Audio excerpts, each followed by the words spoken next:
Hey, you need to take it easy. Every single year that I cut my herd, I end up with more goats. Oh yeah, it's a mystery. Hello goat lovers, Crystal here with Blue Cactus Dairy Goats, and today we're letting Oregon and his ladies out. Alright, so here's the deal, guys. Oregon is a bit of a brat. He is very possessive with his ladies, so we're gonna see how this goes as far as him along the fence with old Huckbuck and Legend. And to double that, Oregon is not trained to the fence. So since the girls are, we are taking a risk here, and we are going to just cross fingers that he's going to stick to his girls. And of course, all the other goats are right here, so he shouldn't have any reason to want to test the fence. But that doesn't mean he won't.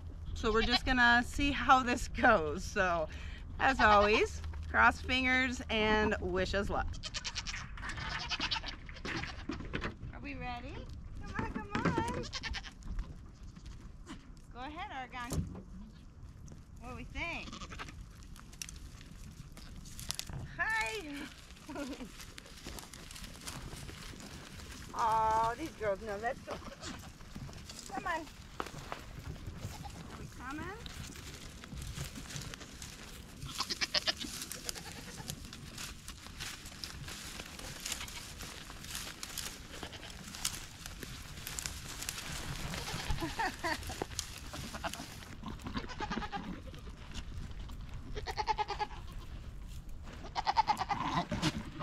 Okay, so Legend and Oregon technically have not met face to face yet. So that was the interaction, and it went pretty good as far as I'm concerned. I mean, she wasn't even doing nothing, Oregon. Man, he's pretty. What do you think? Is that too fun? Legend don't like it too much. Yeah, he ain't liking this. He says, who is this Rico Suave?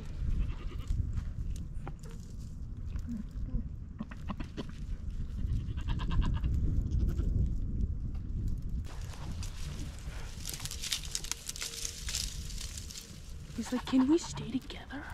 Yeah.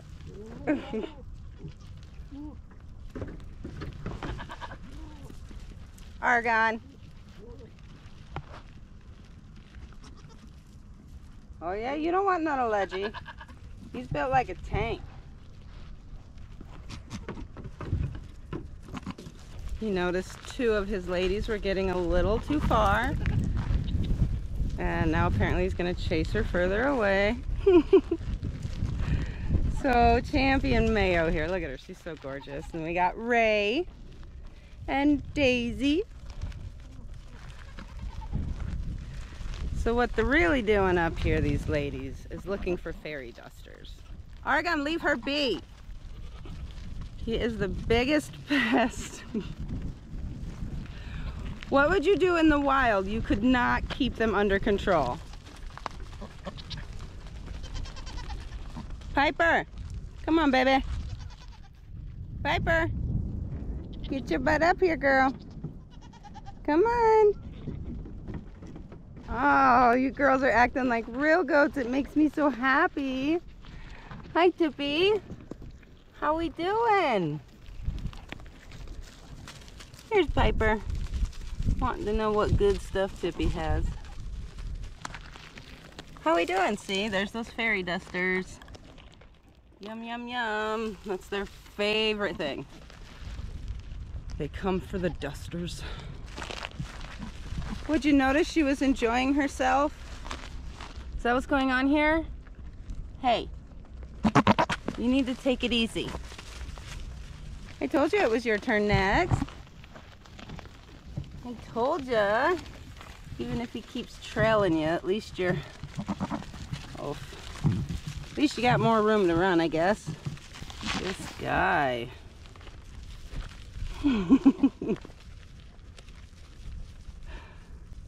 He's doing actually really well. Yeah, he is. So what I suspected, hi girl, you're so shiny. Good girl. All right, sorry I got distracted.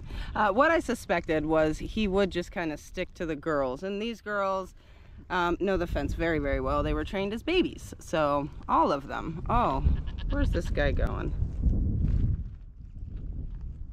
He left his girls? I guess you were wrong. Live it up, ladies. Oh, he's going to get more. Yeah, I know. What are you doing? Oh, these girls know. It's okay. You can stay. All right. Little cuties. They were like, oh my gosh, everybody's leaving. It's so cute, huh, Tippy? Argon. What we got going on, dude? I cannot believe he is this far away from his girls. Like, he's completely forgot what's going on right now at this point. He saw some other girls and he went, squirrel. So this is technically probably the biggest space he's been in. You know, I believe we are his 4th owner, to be honest. So he's been to multiple herds, but that being said, I don't know their herd management, but I don't think that he was trained to the fence. So we never trained him. Last year we thought about letting him out, kind of like this, because it is just nice for him. We really do appreciate letting them out, and we know that they appreciate it. So last year we thought about it, but as bad as this is looking right now, guys, because of the, you know, years of drought, it was looking a lot worse last year. So we decided not to, as to not kill every little tiny thing that was left. Emily always has bugs. What do you got? A grasshopper. Don't jump on me. Yeah, it's gonna jump right on you. Don't. Ah! Are you happy, Mayo? Are you happy? I'm excited because she is a champion and Argon is a champion, and she is holding on to my champion doe. Potentially even a buck. You never know. Right? And it could be a blue-eyed, polled, buckskin, chamois, and silver options. So that's exciting. Huh, Tippy Tippy? She's a little sweet girl. Who do you think your favorite is, Argon? I think it's between Mayo and Daisy, but it's honestly probably Daisy. So as far as Aragon's group of does, I would have to say my favorite or most excited about pairings are definitely paired with Aragon. Mayo here, of course, I'm super excited about her babies. I'm a Mayo hoarder, so, or Mayo baby hoarder rather. I would not be upset if she had triplet does for me, and good luck if I even sold one. No, that's probably not true. If she had 3, I'd probably sell one. But or 2. Probably just 1. But I'm also super, super excited about Daisy here. She is just one of my favorite does. So she just kind of encompasses really the type of dairy goat that I really like. So Daisy is a perfect combination of dairy and strength, and I just absolutely love it. Pairing her with Aragon here, I do believe is going to make some really, really pretty babies, regardless of the color of their coat or their eyes. Their body structures are very compatible, and I'm hoping for some gorgeous babies because, of course, I want a doe out of Daisy. Also, I want lots of does out of these guys, so it's really actually a struggle because I'm trying to get my herd down, and I'd say that's 3 years now, and somehow every single year that I cut my herd, I end up with more goats. Oh yeah, it's a mystery. It's not a mystery, it's actually called goat math. So in goat math, every time you try to get a smaller amount of goats, you end up with more. It's called an issue. So it's a goat issue. Our crew left us, so let's go up there. Oh, Oregon, you are gorgeous out here. Look at him. You are trailing, honey.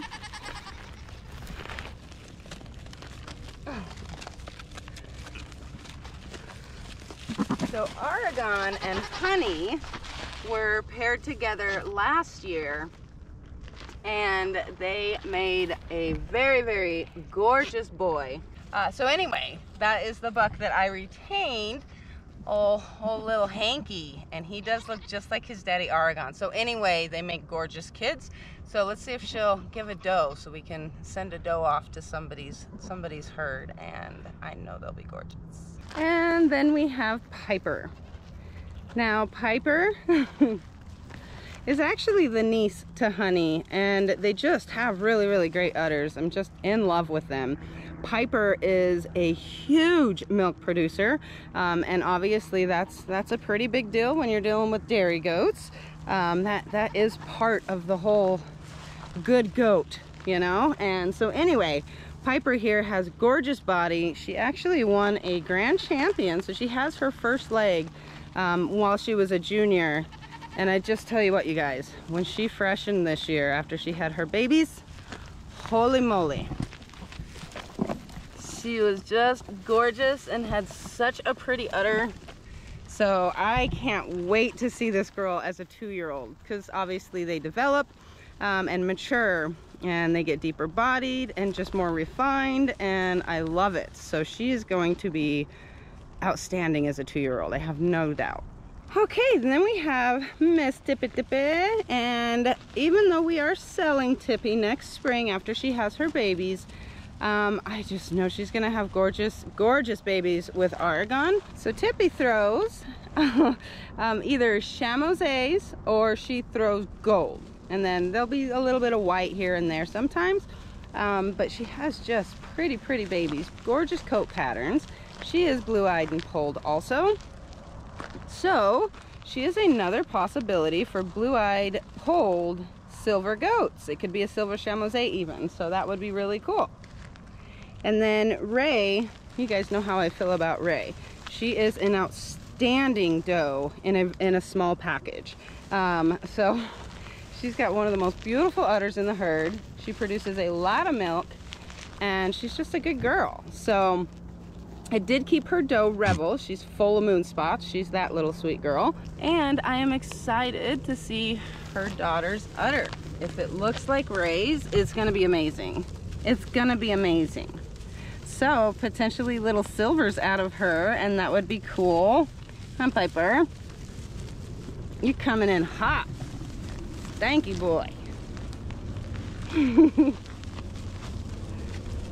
This guy. So technically I'm always kind of planning, considering, and thinking about the goats. Just the future plans and so forth. And one of my thoughts is, should I sell Oregon? And I don't know. That one's really hard for me because he's gorgeous, for one. I really, really like the quality of kids that he had. We did keep 3 this year, and they're really, really stunning and really, really pretty. That being said, though, if I am going to keep my numbers low, then I can't keep all of Oregon's kids, and potentially he has to go next year. So we're just gonna assess and see what's born, and I don't know. And plus, you know, if I only want, say, 2 bucks, to be honest, then maybe having a son and a father just isn't the best ideas. So on top of that, I want some of his kids this year, potentially. Of course, Mayo. I would definitely want to keep a kid out of Mayo in Oregon. And, oh, I mean, right? Maybe Piper in Oregon, then there's Daisy in Oregon. We're going to have so many goats. There's Ray in Oregon. So I think you guys see where I'm going. Now, I'm not going to keep that many goats. That obviously doesn't help me cut my herd. So the point is maybe Oregon doesn't fit in the herd moving forward after this breeding season. But we will just have to see, right? Because you never know what can happen. What are we doing up here, honey? She's a little You chilling with us? She is. Such a gorgeous girl. Yep, yep. And these girls. Hank is like, this is bullcrap. Let me see those ladies. And Oregon has given up with fun time. He is back in the pen. All right, girls. I think you will be okay. I don't know why Oregon's not by you. It is a little weird. But either way, enjoy it, okay? It's a beautiful day. Just remember to be nice. But did you forget you have a job? Excuse me, mister? I think you did. You're supposed to be protecting your girls. And here you are. I have a feeling you're gonna be a really good boy today, aren't you? Yes, he is. All right, well, you have a good day. All right, guys, I have a bunch of soap that I need to label and wrap, and I've also created some new labels, so I just wanted to show you guys how that's all done. So updating my soap labels is actually something that I have been wanting to do for quite some time, but it does feel very overwhelming because there's a lot of different soap varieties that we have, and also just the task of creating new labels. It's you know, time consuming, but it is something that I have absolutely been wanting to do. So look at this. So ironically, we have some pumpkin bars that sold out really, really quick. You guys are amazing for that, but we've been getting a lot of messages. Are you gonna have any more back in stock? And the answer is yes, they are actually listed right now alongside a lot of the other fall soaps. So you can still get your fall soap fix before they're all gone. So let me give you just a quick overview of how I create them. All right, guys, so right now I'm showing you where I originally created the labels, and this is Google Drive. So if you see here, I have so many labels, so many different soap varieties, something for everyone, but nonetheless, it is quite the task to update all of these labels just to show you. So this is our pumpkin pie label. I can do 4 per sheet of paper, and then I just print them out from here. And if I need to create a new one, I just kind of take this template and recreate. But what I have been doing ever since the beer soap is using Canva. So here I am in my Canva account, and I already have a template created. Which was the hard part, to be honest, because you got to get the spacing proper, you know, pulling in your logo and so forth, and just kind of creating the design that you want. So now that I have the design, I can create and change it as I please. So for instance, this here is another one that I just updated, the white gold. And now I'm just going to remove the white gold and update with the pumpkin pie. And then once I'm done with the pumpkin pie, I save it into a folder and I can print as I please. So I needed a pumpkin for this pumpkin pie, right? I just wanted a pumpkin in the background, which is actually what I'm really, really most fond of. I can add images in the background, and it just really, really makes it that much more special and just more specific to each bar. So anyway, you have all of these different pumpkins to choose from, and the list goes on and on and on. I love that green pumpkin, but my bar's not green. And then what I'm gonna do is copy all of this, and then I'm going to delete, right? And then I'm gonna come in and I'm gonna copy all of this and duplicate. And then all I gotta do is pull that down. Do you guys see that? That is just so easy. It is absolutely, I'm just in love with it. So not only do the labels look totally awesome, but check them out, right? And the pumpkin in the background, but it's also a lot more, it's a lot easier for me. So that makes me super happy. Okay, so now I come in here to the printer. And the stock, or cardstock rather, that I use is some pretty awesome thick paper. And I just use the basic color because that way it lets me create any color that I would like with any image really, and then it shows up really well. So I just get my cardstock at Michael's and I order in bulk, but this is the thickness. And then I am just going to print off my labels as long as this printer here behaves, which we have beef, guys.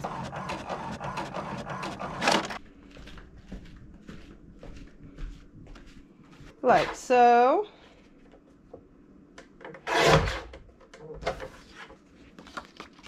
See? Perfection. So now that I have all of my labels created, printed, and cut, they need to get on the soap. So for this part, all I need is gloves, and I actually cut the thumb and pinky out because I'm working with some double-sided tape. So this is going to stick our labels together so that they don't fall off, and I just use this Scotch double-sided tape. I find it works absolutely the best. If you try to go the off-brand, then the labels just don't stay. They will end up coming undone. So obviously I have my soap, and I got some scissors, and I have my labels, so let's get going. Okay, so I just start by laying out a bunch of labels. Let's see here. The more I can fit on my table, the merrier. Just helps keep things moving. Okay, perfect. And then my double-sided tape here. Now I just get one as long as the length of the actual label, and then I just put it all the way to the end there. So I'm going to do this to all of them.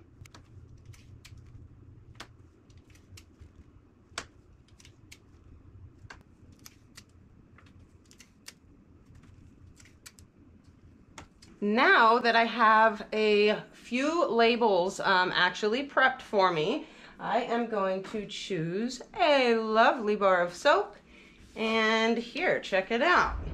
So I'm going to roll over to you guys so you can see. So I'm going to center it, and yeah, you guys can see. All right, so all I do is center the front, right? And then I'm going to fold firmly, because you do want to get those creases.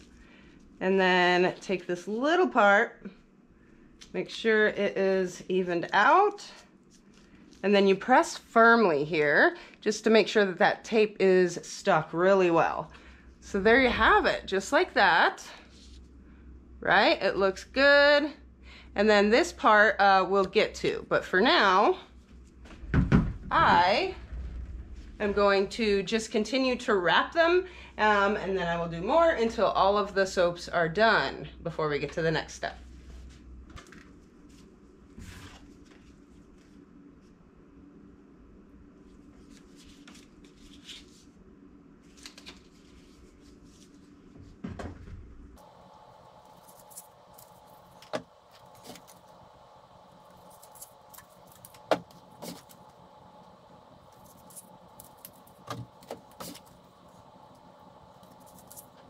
So once I have soaps labeled, literally I'm just gonna cut off this little flap here on all of them.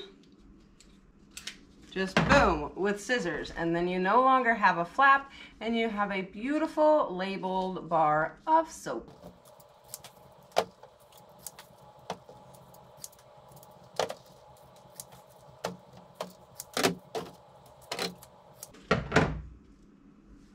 Nice.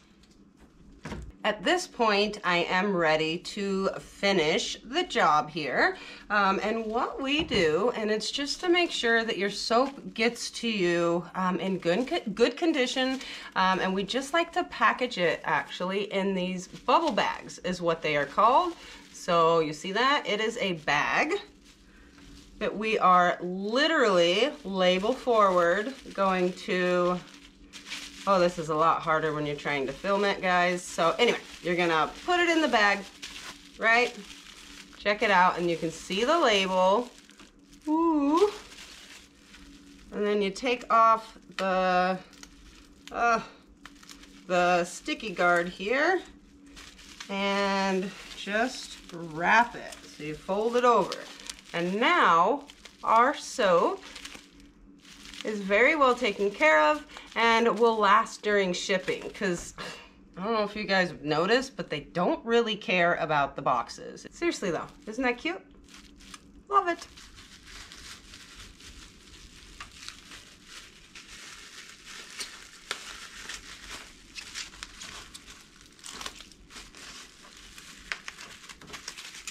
This is before, after.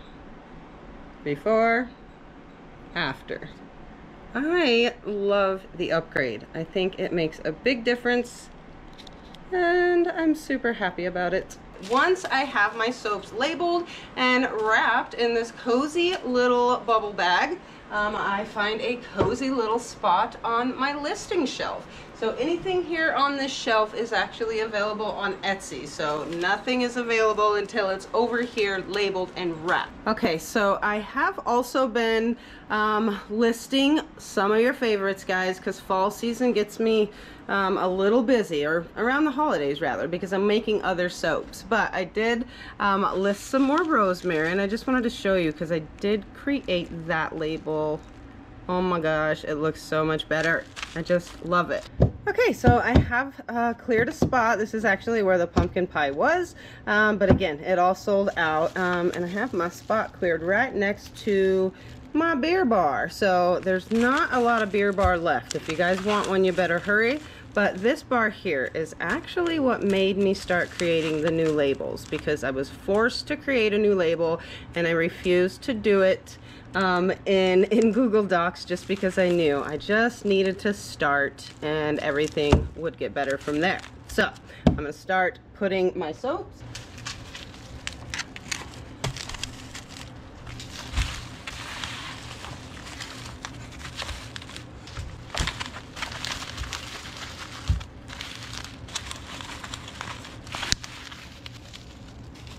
Alright guys, so I just wanted to share with you the new labels so you guys will start seeing them come out on, as we relist soaps, I'm going to recreate the labels. So it's not all of them at once and I feel extremely overwhelmed to the point I don't get it done.